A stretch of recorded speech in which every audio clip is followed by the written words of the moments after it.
Welcome to the Playing Books podcast. Today we are taking a really fascinating journey into the, well, unlikely, captivating, and often quite bizarre history of a sport that, for a few decades anyway, absolutely dominated British television. We are talking about snooker, how it took players from, smoky working-class clubs to genuine stardom, and how it created what might just be the most memorable sporting moment ever broadcast in the UK. Yeah, and our analysis today, it's drawn entirely from this incredible book, Pots of Gold, A History of Snooker by David Hendon. And what's really crucial about this book, I think, is that it's not just a dry recitation of stats or scores. Hendon, he's been around the circuit for years. He knows the people. He's woven together this remarkable collection of personal stories, reflections, raw insights from the actual legends who built the game. People like Ronnie O'Sullivan, Steve Davis, Stephen Hendry, Ray Reardon, loads of others. It gives you this really unique, intimate portrait of how snooker actually evolved. Exactly. So our mission for this podcast episode is really to understand the mechanics of that transformation. How did this, let's face it, slow-moving, pretty complicated game, played by guys who looked quite polite, how did it just explode from almost total obscurity in the 1960s to being everywhere in the 1980s? We want to uncover how it became the defining visual spectacle of its time and maybe what that says about, well, culture, commerce, and character, too. And we really want to challenge you, our listener. Perhaps you're looking for some lessons in persistence, maybe how to handle pressure. Pay close attention here. Because snookers, especially when it's played at that top level, it's a game of just immense psychological stress. And we think the stories of these players we're going to talk about, their temperaments, how they applied themselves under this, blinding public scrutiny, well, they offer some pretty profound insights that might just enhance your own challenges, professional or personal. Okay, let's dive in. Part 1. The Genesis of the Green Baize. Roughly 1875 to 1926. And we have to start with the origin story because when you actually break it down, frankly, it's ridiculous. Snooker wasn't born in some refined gentleman's club in London. Oh, no. Yeah. It was born out of sheer boredom thousands of miles away. That's exactly right. Picture this. It's 1875. You're in Jabalpur, India. It's the height of the British Raj, and it's the rainy season. So officers of the Devonshire Regiment are stuck indoors, completely, utterly fed up with English billiards. English billiards had just become so complex, so arcane, almost inaccessible, really. The Kinks even did a song about wanting to save it back in '68. So these bored officers, they just decided, right, we need something new. Right. So they just started messing about, taking bits from other cue sports, basically finding ways to make it more interesting, add a bit of chance, and let's be honest, probably make it better for wagering. Pretty much. There were 3 main games they borrowed from. First, you had pyramids. That was played with 15 red balls. And the key thing was money changed hands every time a ball was legally potted. Simple gambling, really. Then there was life pool. This one introduced designated cue balls and object balls for each player. And you had 3 lives. Miss a shot or commit a foul, you lose a life. Lose all 3, you're out. Adds a bit of jeopardy. Okay, so pyramids for the reds and the betting, life pool for the lives, and assigned balls. What was the third? That was black pool. And as the name suggests, this added the black ball. High value, extra risk, extra reward. Made it better for, higher stakes gambling and a bit more tactical thinking. So enter Second Lieutenant Neville Chamberlain. Yes, that Neville Chamberlain family, though this was long before the name became famous for other reasons. He's the one credited with mashing these bits together. He is. He basically took the 15 reds from pyramids, kept that core structure, but then added the colored balls, yellow, green, pink, and black, drawing inspiration from life pool and black pool. And crucially, he introduced the idea of potting them in a specific order after a red. That created this whole new strategic layer, this new challenge. And the name, snooker. It wasn't exactly dreamt up by a marketing committee, was it? It's basically an insult. No, not at all. Chamberlain apparently learned the term from a visiting subaltern. At the Royal Military Academy back in Woolwich, a first-year cadet, the raw recruit, the lowest of the low, was called a snooker. So Chamberlain thought this derogatory term, this insult, was kind of fitting for players who were new to his mashed-up game and inevitably making mistakes and looking inexperienced. So if you messed up, you were a snooker. Amazing. So the name stuck. Were the rules written down quickly? Reasonably so. They were formalized a bit later at the Udi Club in Uttarakhand, another hill station in India. But the early culture, well, it wasn't always stuffy. The book mentions this brilliant anecdote about a variation called Savile and Garrick snooker. Apparently, there was this idiosyncratic rule that if you fouled on the yellow ball, everyone watching had to shout bollocks. Seriously. That's what the book says. It definitely suggests a game created by, military men with maybe a bit too much time on their hands and a certain robust sense of humor. Before we move on from these early days, there are a couple of really surprising historical connections the book brings up, especially around the balls themselves. Ivory, right? Yeah, early on, the best balls were ivory, and the Oh. scale of it, it's actually shocking when you think about it. The source material notes that something like 12,000 elephants were being killed every year just to meet the UK's demand for billiard balls in the late 19th century. 12,000 elephants a year. That's Right. staggering. A really stark reminder of the hidden costs of leisure back then. It really is. Thankfully, new materials like celluloid and bakelite came along later and replaced ivory. But those same billiard balls, they pop up in another interesting bit of history, forensic history this time. In 1902, there was this burglar, Harry Jackson. He stole a set of billiard balls. When they caught him, the police used the relatively new technique of fingerprint evidence lifted from the scene. He became the first person in Britain convicted using fingerprints. Wow. So snooker's origins are tangled up with boredom, insults, elephant hunting, and forensic science breakthroughs. Quite a mix. You couldn't make it up, really. But despite this sort of colorful, almost accidental birth, snooker really struggled for recognition, didn't it? Right. Especially professional recognition in the early 20th century. It was always in the shadow of billiards. Why was billiards so dominant? Well, until the 1920s, billiards was just the game. It was seen as the more established, intellectually superior sport, the true professional standard. There was even this kind of romantic theory that it was invented by a London pawnbroker called William Q, pushing the 3 gold balls from his sign around his yard. Probably nonsense. Clive Everton, the great snooker journalist, he traced the word billiards back more pragmatically to Latin and Old French words for ball. But the point is, billiards had the history, the prestige. Snooker just seemed new, maybe a bit déclassé, too associated with gambling for the establishment to take it seriously. And then along goes Joe Davis, the man who basically dragged snooker into the professional era. A prodigy, apparently. Oh, massively. The book mentions he made his first century break that's 100 points or more in one visit when he was just 12 years old, which is phenomenal control for that age. He turned pro at 18, initially in billiards, but he saw the potential in snooker. He recognized it was a game where he could really make his mark, maybe step out of the shadow of the established billiard stars. He was also heavily left-eye dominant, which is interesting from a technical perspective. But even he couldn't just wave a magic wand, right? There was resistance. Huge resistance.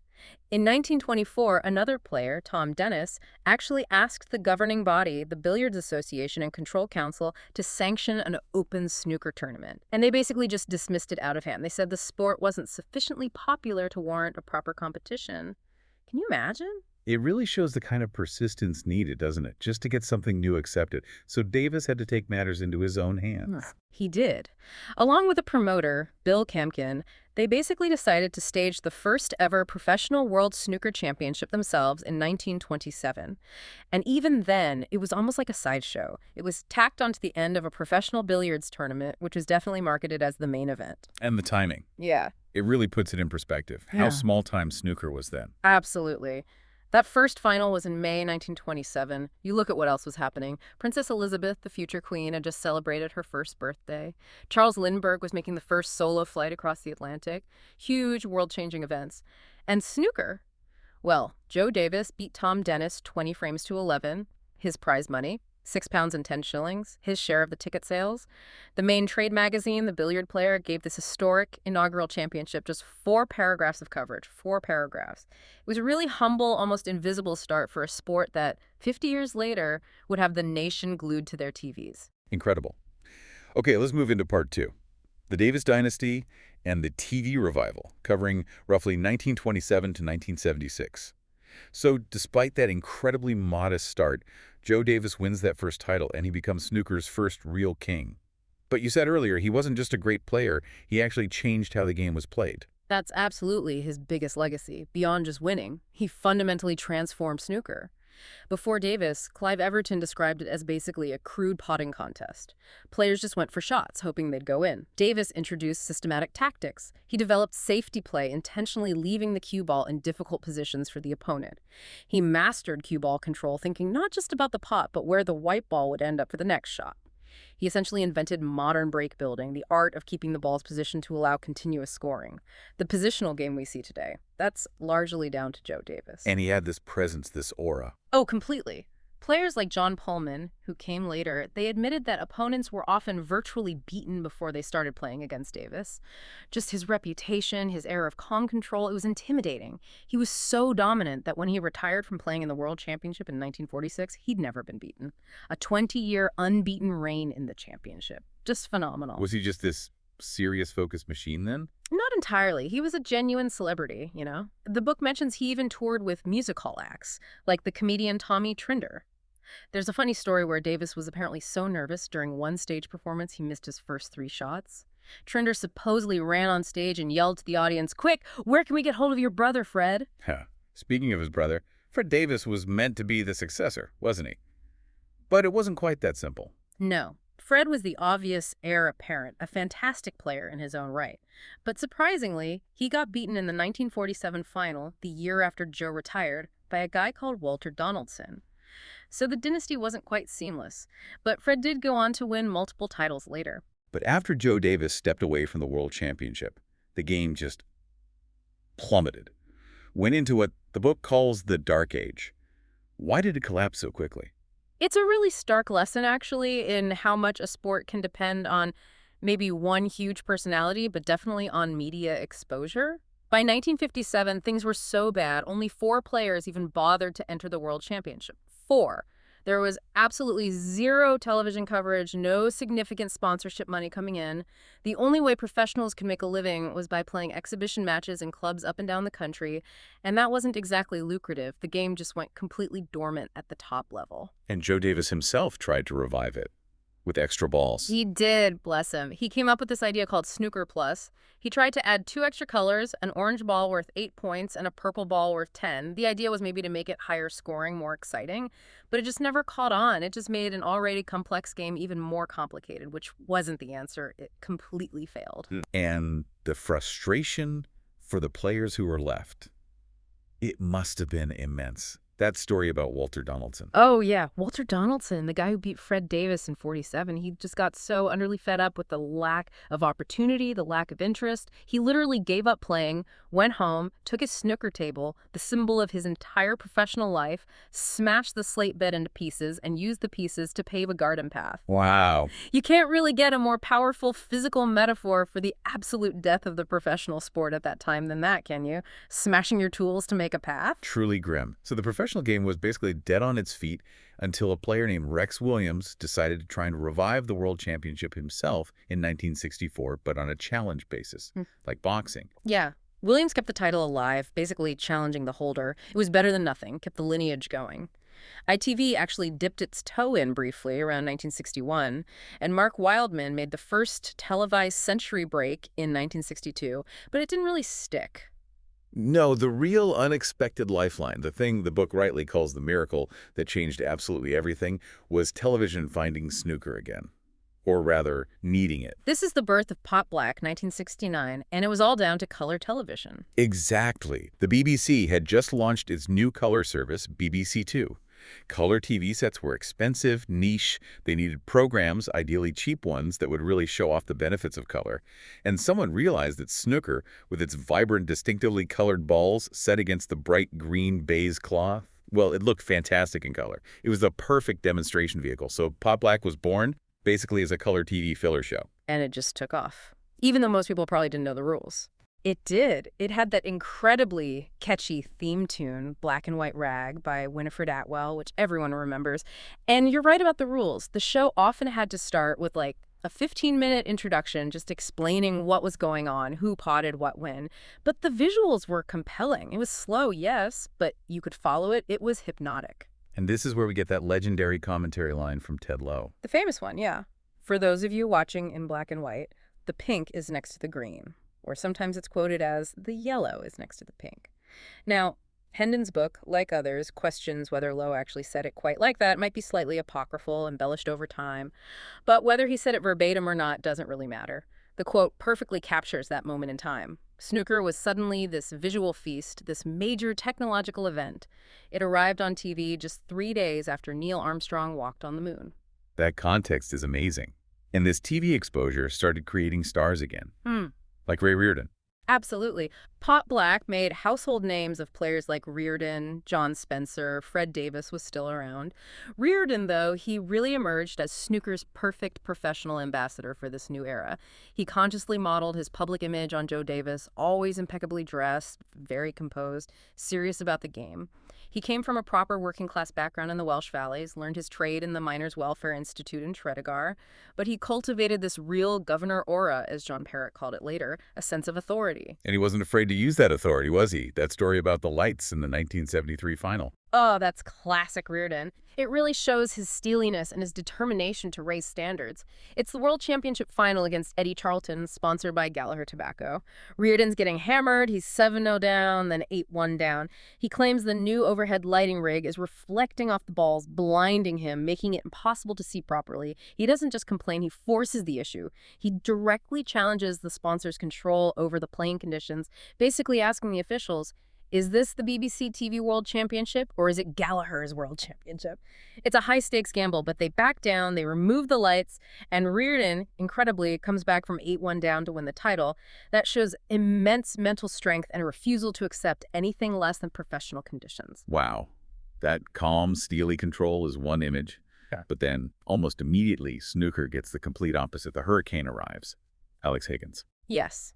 If Reardon was the composed professional, Alex Hurricane Higgins, who burst onto the scene in 1972, was the absolute antithesis. He was rebellious, totally mercurial, fast-playing, emotional, a magnet for excitement and often for trouble.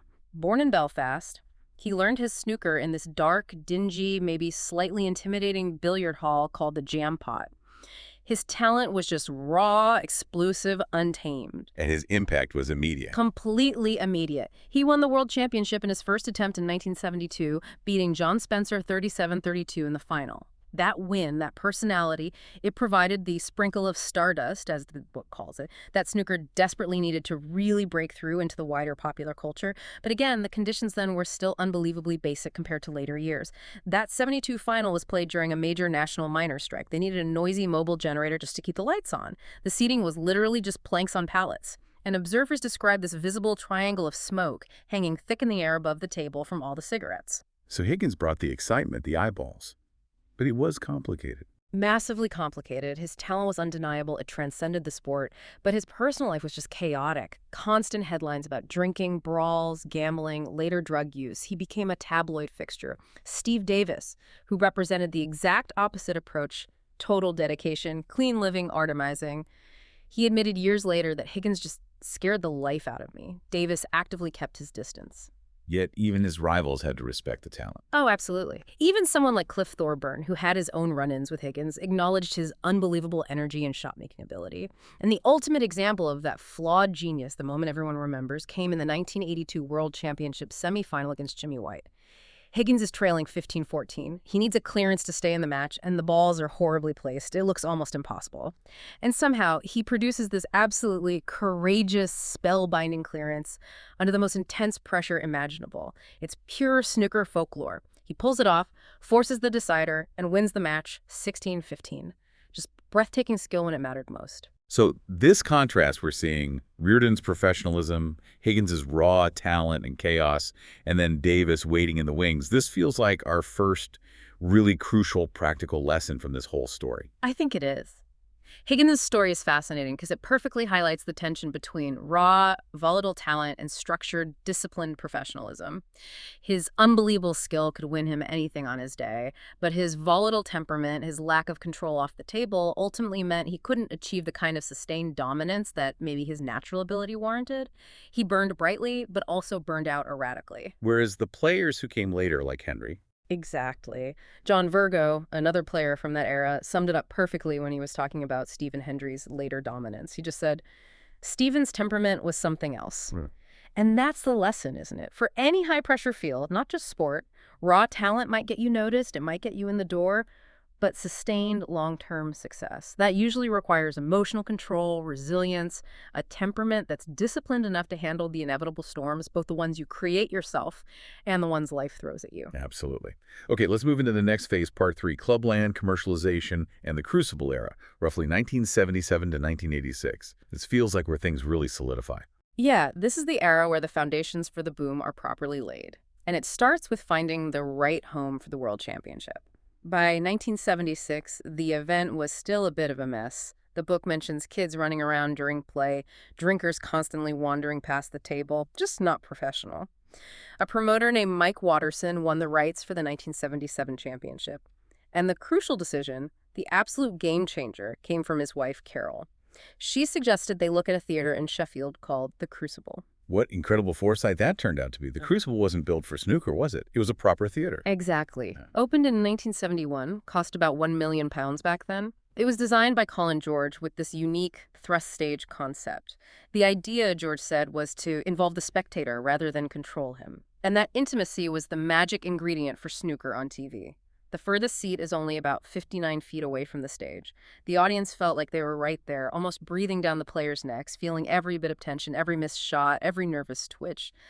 That atmosphere became absolutely essential to snooker's televised appeal. It wasn't an instant sellout, though. No, the beginning was quite tentative. Apparently, only 245 people turned up on the first day of the first championship there in 1977, and the players had to adjust. Big time. They were used to playing late at night in smoky clubs. Suddenly they had morning sessions. And this weird, flimsy partition screen between the two tables they used in the early rounds.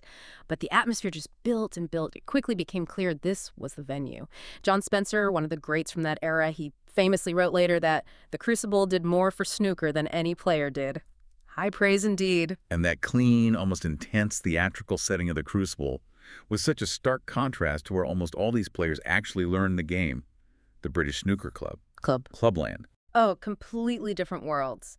Snooker clubs, especially back then, they were often these dark environs, as the book puts it, thick with the smell of stale beer and cigarette smoke.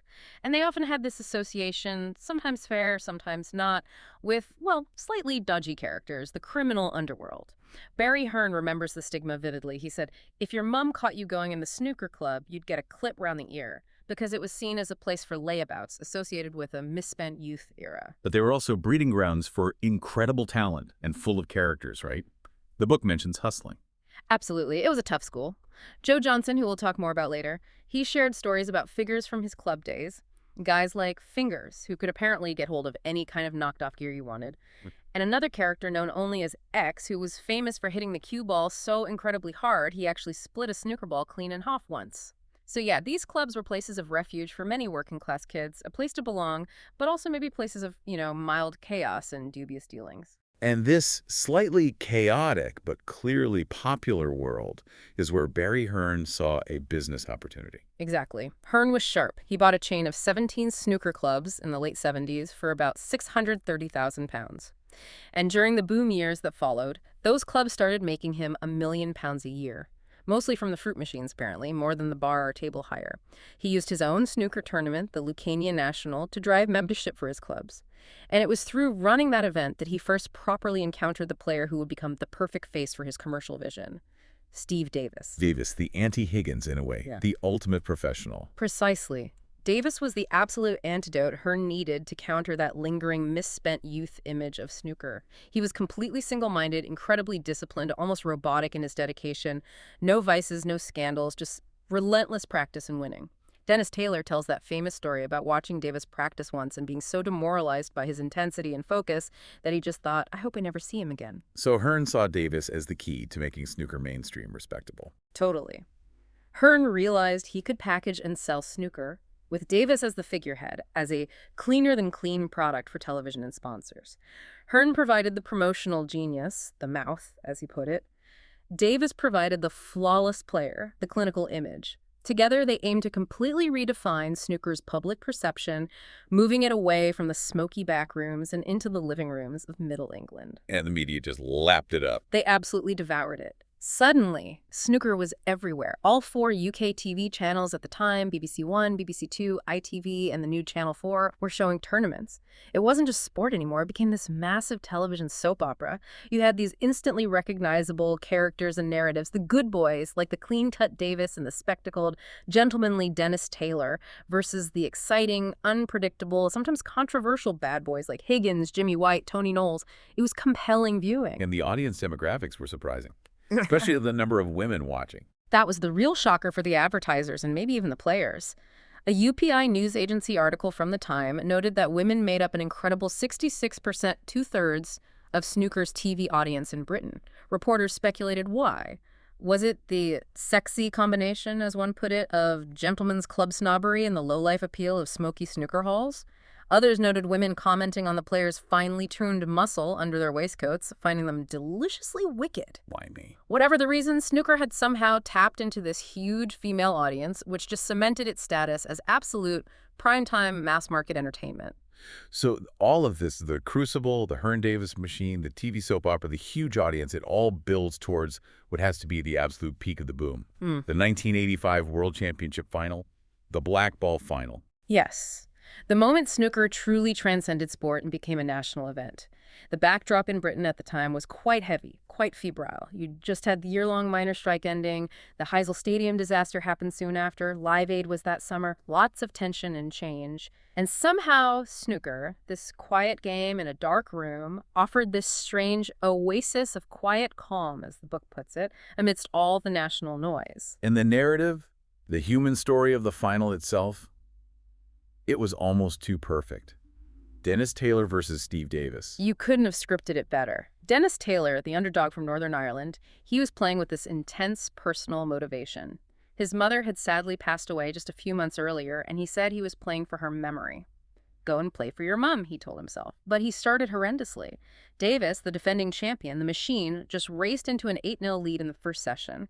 Taylor looked completely crushed, demoralized. What turned it around? The book points to one specific moment. It does. Frame 9. Davis is cruising, looks like he'll clear up easily. But he misses a relatively simple green ball using the rest, a rare error. That let Taylor in to finally win his first frame of the match, and Taylor said later that getting that one frame on the board, breaking the duck, allowed him to consciously relax. He stopped thinking about the mountain he had to climb and just started playing.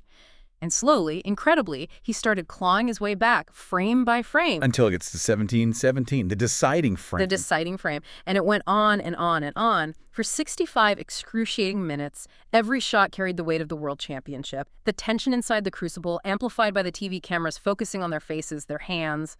It was almost unbearable. Davis eventually gets down to the colors, looks like he's finally going to close it out. But then, trying to develop the black, he inadvertently nudges it away from the cushion, leaving it potable but awkward, a massive error under that pressure. Then, a few shots later, Davis has a clear shot at the black for the title. He takes it on, and he overcuts it. He misses. And Ted Lowe, the commentator, just captures the shock of the nation with that single word. No. Just simple, stunned disbelief. You could hear the collective gasp around the country. And then it's Taylor's turn. He has the black center pocket for the championship.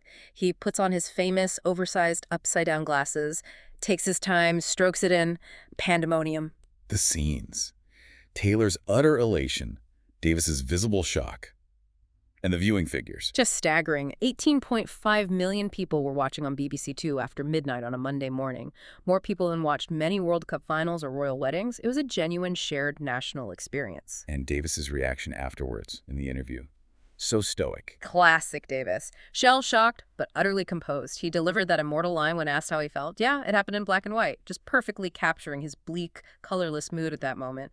Even serious intellectuals were hooked. Bernard Levin, the famous columnist, wrote about watching it, mesmerized, seeing two men approaching very close to perfection under almost inhuman scrutiny. So the practical lesson here, anchored by Taylor's unbelievable comeback, it has to be about resilience, doesn't it? And perspective. Absolutely. It's the ultimate example of handling pressure. Hendon quotes Taylor reflecting on it, his ability to somehow compose himself for that last shot, having seconds before thought he'd lost it all. That's an incredible feat of mental reset. He stopped focusing on the enormity of winning the world championship and just focused on the process of potting that one ball.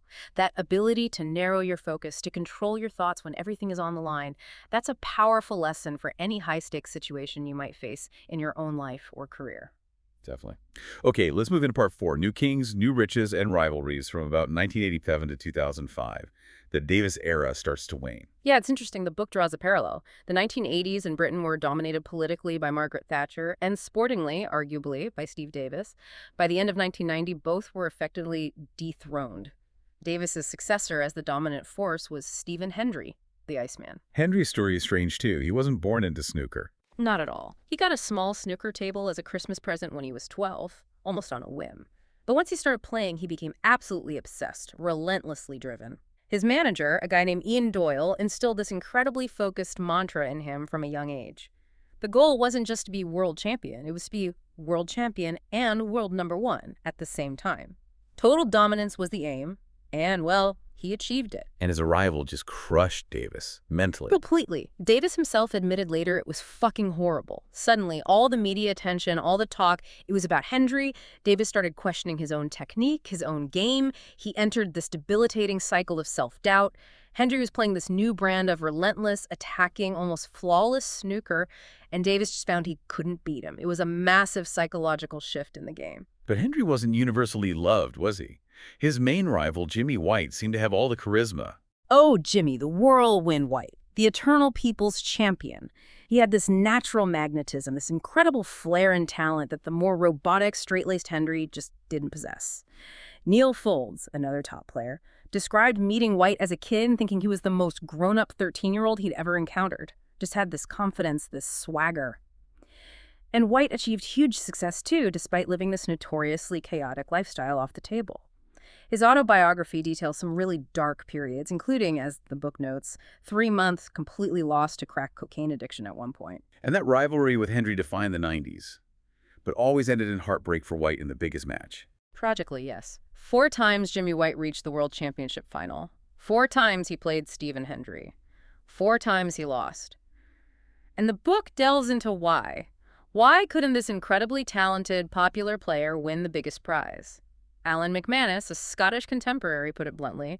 White just wasn't a serial killer like Davis or Hendry were on the table. He was maybe too nice, didn't have that absolute ruthless, single-minded focus needed to win those pressure cooker finals against Hendry. And there were other factors. External pressures. Neil Folds suggested that too. White was just so popular, such a man of the people, that he was constantly being pulled in different directions. Always swamped, Folds said, by friends, hangers-on, people demanding tickets, wanting a piece of his time.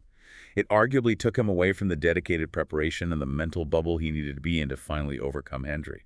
He could win battles, beat Hendry in other tournaments, but he couldn't quite win the war when it mattered most at the Crucible.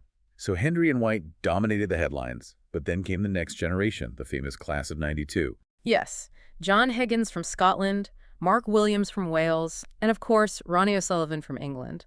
All turned pro around the same time, all immensely talented. Their early lives still revolved around the snooker club culture that was booming then. Higgins apparently described his first visit to a proper snooker club as an almost religious introduction, feeling this instant connection. And Mark Williams had that very stark motivation. Yeah, that's a powerful story. His father, who was a miner, apparently took young Mark down the pit one day, showed him the harsh reality of that life, and basically said, this is your alternative if you don't make it in snooker. Talk about motivation. Use snooker as your way out. And then Ronnie. Just off-the-charts talent, but shattered by tragedy. Ronnie O'Sullivan. Probably the most naturally gifted player the game has ever seen, making a century once at age 10, making a maximum 147 break in competition at just 15. Unbelievable. But his career has always been intertwined with personal difficulties. The huge shock came in September 1992 when his father, Ronnie Sr., was arrested and later convicted for a fatal stabbing in a nightclub altercation. Ronnie Jr., just a teenager himself, somehow managed to win the prestigious UK championship only a year later in 1993. And the book recounts how he famously took the trophy to H&P Gartree prison to show his dad, an incredibly poignant moment. His brilliance on the table was often explosive, unpredictable too. Absolutely. That fastest ever 147 break in 1997, clearing all 15 reds with blacks and then all the colors in just 5 minutes and 8 seconds. It's still mind-bogglingly fast. Watch it on YouTube, it's poetry. But the volatility was always there. He was stripped of the Irish Masters title in 1998 after testing positive for marijuana. He's openly talked about his struggles with depression, even admitting he won his first world championship in 2001 while taking Prozac, feeling like a total mess inside despite playing brilliantly. And those three, Higgins, Williams, O'Sullivan, their rivalry has lasted decades. It really has. Williams actually beat O'Sullivan in the final of the World Masters Junior event back in 1991, so they've been competing since they were kids. They had such different images back then, too. Higgins sort of pale and intense. Williams, tall, gangly, bit of a cheeky grin, the Welsh plotting machine, and O'Sullivan with the dark good looks and that air of mischief. And between them, they've won, what is now, 14 world championships, still competing at the highest level well into their late 40s, maybe even 50s soon. An incredible era defined by those three, really. But before that class of 92 completely took over, the late 80s and early 90s also saw wins for players who felt more like, well, ordinary blokes who got their moment. The common people, as the book puts it. Yeah, it proved the dream was still alive, that snooker could still be this great equalizer. Joe Johnson's win in 1986 is the prime example. Tell us about him. Gas fitter, pink shoes. That's him, Joe Johnson from Bradford. He was a former gas fitter, apparently sang in a local band, wasn't afraid to wear bright pink shoes during matches. A real character. And he came into the 1986 World Championship as a massive outsider. The bookmakers had him at 150 to 1 odds to win. And somehow, playing fearless, attacking snooker, he went all the way and beat the seemingly invincible Steve Davis in the final. It was a huge upset. And that victory just catapulted him into the limelight. Instantly. He went from relative obscurity to front-page news overnight. It highlights how suddenly fame could hit these guys. Terry Griffiths, another former champion, apparently gave him some wise advice straight after the win. Be careful about the press. Johnson seemed overwhelmed initially, inviting reporters into his house for tea the next morning. He got paid £50,000 by the Daily Star for his exclusive story. He even ended up doing this bizarre exhibition match on the QE2 cruise liner where the table wasn't properly leveled, so when he break off, all 15 red balls just rolled gently into one corner pocket. Just shows the slightly surreal world he was suddenly thrown into. Then there was John Parrott in 1991, another relatable figure. Very much so. John Parrott, the proud Scouser, big Everton football fan. He talked about learning his game in this really grim club in Liverpool. No fresh air, he said. The windows were literally painted black so people couldn't see in from the street. Proper old-school environment. His big breakthrough came in the 1991 World Championship. He'd suffered a really crushing defeat to Steve Davis in the semifinals 2 years earlier, losing 16-3. But in 91, he got his revenge, beating Davis in the semis. And then in the final against Jimmy White, he just produced this incredible burst of scoring in the final session. He won the first 7 frames in just 72 minutes, an absolute blitz to secure the title, a hugely popular win. So the practical lesson from Johnson and Parrott, it's about snooker still being a path out, still offering that unexpected route to success. I think so. It reinforces that idea we keep coming back to. For both Johnson and Parrott, snooker genuinely provided this route out of ordinary working-class lives and into lifelong fame and recognition. It mirrors the podcast's theme, really, of extracting value and achievement from sometimes unexpected places, whether it's a book or, in their case, a smoky, blacked-out snooker club. If you have the talent and the opportunity arises, even against the odds, incredible things can happen. Definitely. Okay, part 5. Global expansion, integrity issues, and the often overlooked women's game. Snooker might feel very British, but it did break out internationally. It did, although it took a while. The big breakthrough was Cliff Thorburn from Canada winning the World Championship in 1980. He was the first non-British player to do it since the very early days. Thorburn came from that tough North American hustling background, pool halls, money matches, real pressure. Apparently, when he first came over to the UK to try and make it, he really struggled, lived in freezing cold, rented rooms through horrible British winters, had it tough. But his win really opened the door. He also made the first ever 147 maximum break at the Crucible in 1983, an iconic moment. And he paved the way for other Canadians. Some colorful characters there, too. Oh, yeah. Kirk Stevens became a bit of a pinup idol for a while, famous for playing in an all-white suit, though his career was later clouded by cocaine allegations. And then there was the legendary Bill Werbeniuk, Big Bill, a real folk hero, Famous for his prodigious drinking, he claimed he needed vast amounts of lager to control a tremor, and even got a doctor's note for it. Until the rules changed about beta blockers, which he also took, just a larger-than-life character the crowds loved. But for these overseas players, the sacrifice involved in relocating to the UK, often with little support. It must have been huge. Neil Robertson's story. Neil Robertson, the Australian who became world champion in 2010. His journey really highlights the dedication required. He left Australia for the UK when he was just 16, chasing the snooker dream. He talks about struggling through cold, damp English winters, living off cheap microwave meals. This was before easy internet communication, so he felt incredibly isolated, only able to communicate with his family back home via long emails sent from internet cafes when he could afford it. And that story about his shoes. Yeah, just a small detail, but it shows the grind. He apparently lost a session in a qualifying tournament once because he'd forgotten to pack his snooker shoes. He had to rush out and buy a cheap pair from a nearby shop, but they didn't fit properly, rubbed his heels raw, and he just couldn't focus on his game because of the pain. That kind of thing, that constant battle against isolation, lack of money, practical difficulties. It just underscores the sheer perseverance needed for these guys from overseas to even survive on the circuit, let alone succeed. It wasn't always a smooth expansion, though, was it? That European Open in France sounds like a bit of a disaster. Huh. Yes, the 1989 European Open held in Deauville in France. The book calls it a notorious farce. Apparently, it was held in the middle of winter in what felt like a completely deserted, tumbleweed kind of town, no atmosphere. And there are a couple of brilliant anecdotes from that event that show how new snooker was to the continent then.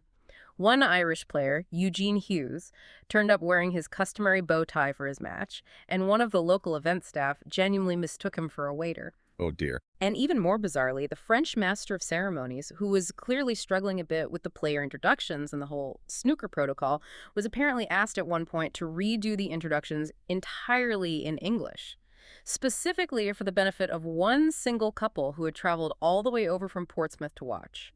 Just highlights the massive gap between the huge UK following and the very tentative steps the game was taking elsewhere at that time. Fast forward to today, though, and the biggest international force is undoubtedly China, largely thanks to one player initially. Ding Junhui. He turned professional when he was just 16, came over to the UK, and again, the personal cost was immense. He talked openly about how isolated and desperately homesick he felt, saying he was actually scared of living there initially. But his incredible talent, his success in winning ranking tournaments, just ignited this massive snooker boom back in China. Millions started watching, millions started playing. He changed the landscape of the sport. And that shift in power feels cemented now, especially with Zhao Zhentong becoming the first Chinese world champion in 2025 in this timeline, although his story is complicated. Very complicated. Zhao was immensely talented, beautiful cue action. But his name came up in that huge match-fixing scandal that rocked the sport in 2023, involving several Chinese players. Now, the investigation found Zhao himself hadn't fixed matches, but he was suspended because he knew about fixing by Yan Bingtao, another player, and didn't report it, though he apparently tried to dissuade Yan. So his eventual comeback and winning the world title represents this moment of huge potential personal redemption for him and maybe a turning point for Chinese snookers. But the whole scandal obviously left deep scars. Which brings us right to the integrity issue. Match fixing isn't entirely new to snooker, is it? Sadly, no. The book touches on whispers going way back, even suggestions, maybe unfounded, that Joe Davis himself might have occasionally lengthened exhibition matches deliberately to give the paying punters more value for money, increasing the gate receipts. But the modern era has seen much more serious, organized cheating scandals that have really threatened the sport's credibility. The John Higgins sting in 2010 was a massive shock. Huge. It was the news of the world newspaper, using their infamous fake shake reporter, Mazhar Mahmood. They secretly filmed Higgins appearing to discuss losing frames deliberately in future matches in return for large sums of money. The story broke right during the World Championship final, completely overshadowing it. Ultimately, Higgins was cleared by an independent tribunal of the most serious charge, agreeing to actually fix matches, but he was found guilty of failing to report the corrupt approach and bringing the game into disrepute. He got a 6-month suspension and a hefty £75,000 fine. The whole thing got even murkier years later when the reporter, Mazhar Mahmood, was himself jailed for perverting the course of justice in a completely separate case, which made some question the methods used in the Higgins sting. But damage to Higgins' reputation at the time was immense. But that wasn't an isolated incident. There was a broader problem. Unfortunately, yes. Stephen Lee, another top player, received a massive 12-year ban in 2012 for fixing the outcome of several matches over a number of years. The investigation tracked payments linked to suspicious betting patterns going into his wife's bank account.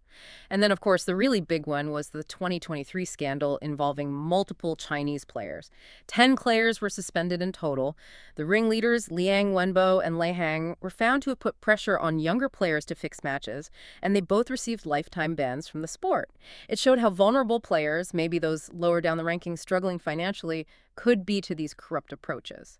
It's a constant battle for the sport's governing body. And this is where Barry Hearn's return becomes so important again, saving the game financially after the tobacco sponsorship ban. Absolutely crucial. Snooker hit a real crisis point around 2009-2010.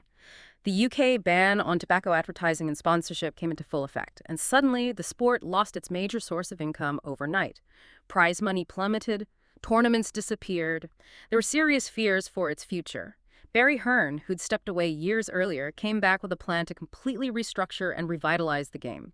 He basically offered the players a deal: give me commercial control and I'll bring the money back. He famously called himself a potential benevolent despot. It was controversial. The players held a vote, and it was incredibly close, 35 votes to 29 in favor of giving Hearn control. But the results under his leadership were undeniable. He brought in new sponsors, created loads more tournaments, expanded globally, particularly into China. Prize money just soared from around $3.5 million when he took over, up to an expected $20 million or more by 2025. He essentially rescued the professional game from the brink. Finally, let's touch on the women's game. It's had a long, difficult history within snooker, hasn't it? Very difficult. Outright exclusion was common for decades. Snooker clubs often had men-only policies that persisted well into the 21st century in some places. Rhiannon Evans, who's won the women's world title multiple times, she shares a story in the book about being turned away from practicing in a snooker room in Birmingham fairly recently, being told the only way she could even enter was if she sat quietly in the corner without ordering a drink. Just blatant sexism. But there were pioneers who tried to establish a women's tour. Yes, definitely. Mandy Fisher was instrumental, founding the World Ladies Billiards and Snooker Association, WLBSA, now WWS, back in 1981. And players like Alison Fisher emerged as real stars in the 80s and 90s. She was very marketable, even partnered Steve Davis in mixed doubles events. But ultimately, she got frustrated by the lack of progress, the lack of televised opportunities, and decent prize money for women in snooker in the UK. So she moved to the United States and became a hugely successful multi-millionaire star in women's professional pool instead. Snooker loss was pool's gain. Have things improved more recently? We've seen female referees at the top level. Yes, there has been progress in some areas. Michaela Tabb becoming the first woman to referee a world championship final was a significant barrier broken. And Hazel Irvine became the main presenter for the BBC's snooker coverage for many years, a really respected figure who, the book notes, found the snooker world surprisingly welcoming once she'd earned her stripes.